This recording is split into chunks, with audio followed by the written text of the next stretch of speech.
દર્શક મિત્રો, આપ જોઈ રહ્યા છો વડોદરા લાઈવ 24/7. હવે જોઈએ અગત્યના સમાચાર. ગાયન વિભાગ faculty of performing arts Vadodara દ્વારા રિયાઝના વિવિધ આયામો અને પરંપરાગત બંદિશો વિષય પર ભવ્ય રાષ્ટ્રીય કાર્યશાળાનું આયોજન કરવામાં આવ્યું. Faculty of performing arts Maharaja Sayajirao university વડોદરાના ભારતીય શાસ્ત્રીય સંગીત વોકલ વિભાગ દ્વારા તારીખ 11 સપ્ટેમ્બર 2025ના રોજ રિયાઝના વિવિધ આયામો અને પરંપરાગત બંદિશો વિષય પર ભવ્ય રાષ્ટ્રીય કાર્યશાળાનું આયોજન કરવામાં આવ્યું હતું. ભારતના પ્રસિદ્ધ ગાયક તથા ગુરુ પંડિત સુધાકર દેવલે શિષ્ય પંડિત જીતેન્દ્ર અભિષેકીએ તેમના અમૂલ્ય અનુભવોથી વિદ્યાર્થીઓને માર્ગદર્શન આપ્યું. કાર્યક્રમનો પ્રારંભ પરંપરાગત અને ગૌરવશાળી વાતાવરણમાં કરવામાં આવ્યો હતો. આ અવસરે ફેકલ્ટી ઓફ પરફોર્મિંગ આર્ટ્સના dean professor doctor Gaurang Bhavsar અને વોકલ વિભાગાધ્યક્ષ ડૉક્ટર રાજેશ કેલકરે સુધાકર દેવલેને પુષ્પગુચ્છ ભેટ આપી સ્વાગત કર્યું હતું અને ઉદ્ઘાટન વચન વ્યક્ત કર્યા હતા.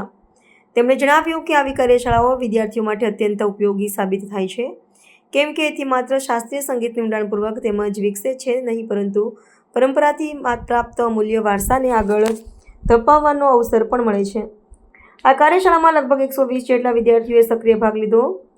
પંડિત દેવલે વિદ્યાર્થીઓને પરંપરાગત રચનાઓની વિશેષતાઓ, તેમની પ્રસ્તુતિ શૈલી અને રિયાઝના મહત્વ વિશે પ્રકાશ પાથર્યો. તેમણે તેમના ગુરુ જીતેન્દ્ર અભિષેકી તથા અન્ય આચાર્યોથી પ્રાપ્ત થયેલી બંદિશોનું શિક્ષણ આપી વિદ્યાર્થીઓને સીધી અનુભૂતિ કરાવી.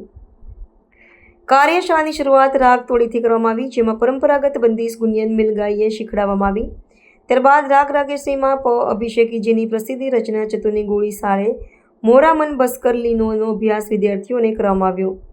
ત્યારબાદ દેવલે વિદ્યાર્થીઓને રાગ મિયા મલ્હાર તથા ગોડ મલ્હારની પરંપરાગત બંદિશોનો ઊંડાણપૂર્વક અભ્યાસ કરાવ્યો હતો અને આ રાગોમાં ભાવાત્મક પાસાઓની વિગતવાર સમજ આપી હતી. તેમણે જણાવ્યું કે રિયાઝ માત્ર સ્વર સાધનાથી મર્યાદિત નથી, પરંતુ તે એક સાધકના વ્યક્તિત્વ અને જીવન દ્રષ્ટિકોણને પણ આકાર આપે છે. નિયમિત રિયાઝ વિના શાસ્ત્રીય સંગીતમાં પરંગતતા મેળવી શક્ય નથી. કાર્યશાળાનું સંચાલન ડૉક્ટર મકરંદ સરપોતા કર્યું. તેમણે વિદ્યાર્થીઓને દેવલે બતાવેલા મુદ્દાઓ પર ધ્યાન કેન્દ્રિત કરવાની તથા તેમને આત્મસાત કરવાની પ્રેરણા આપી. કાર્યક્રમના અંતે આભાર પ્રદર્શન ડૉક્ટર રાજેશ કેલકરે કર્યું. આ કાર્યશાળાએ વિદ્યાર્થીઓને માત્ર પરંપરાગત રચનાઓના અધ્યયનનો અવસર આપ્યો નથી, પરંતુ ભારતીય શાસ્ત્રીય સંગીતની સમૃદ્ધ પરંપરા અને ગુરુ શિષ્ય પરંપરાની મહત્તા અનુભવી તેવું વાતાવરણ પૂરું પાડ્યું.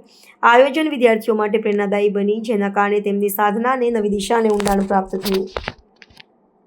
નમસ્કાર, હું ડૉક્ટર રાજેશ કેળકર, ગાયન વિભાગ અધ્યક્ષ, faculty of performing arts, Maharaja Sayajirao university of Baroda.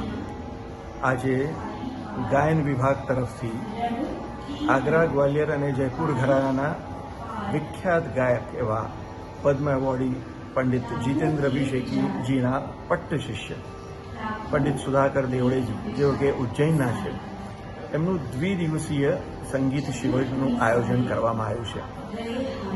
તેઓ વ્યવસાય ઉત્તમ પરફોર્મર, ગાયક, કલાકાર હોવા ઉપરાંત એક ઉત્તમ ગુરુ અને શિક્ષક છે, અભ્યાસક છે. રચનાત્મકતા એમનો એક મુખ્ય વિષય છે અને બંદિશો પણ એમણે લખી છે. એવા ગુણી કલાકાર વિદ્યાર્થીઓ વચ્ચે આવીને પોતાની પરંપરામાં જે કંઈ શીખ્યા છે એનું માર્ગદર્શન એમને આપવાનું પવિત્ર કાર્ય કરી રહ્યા છે.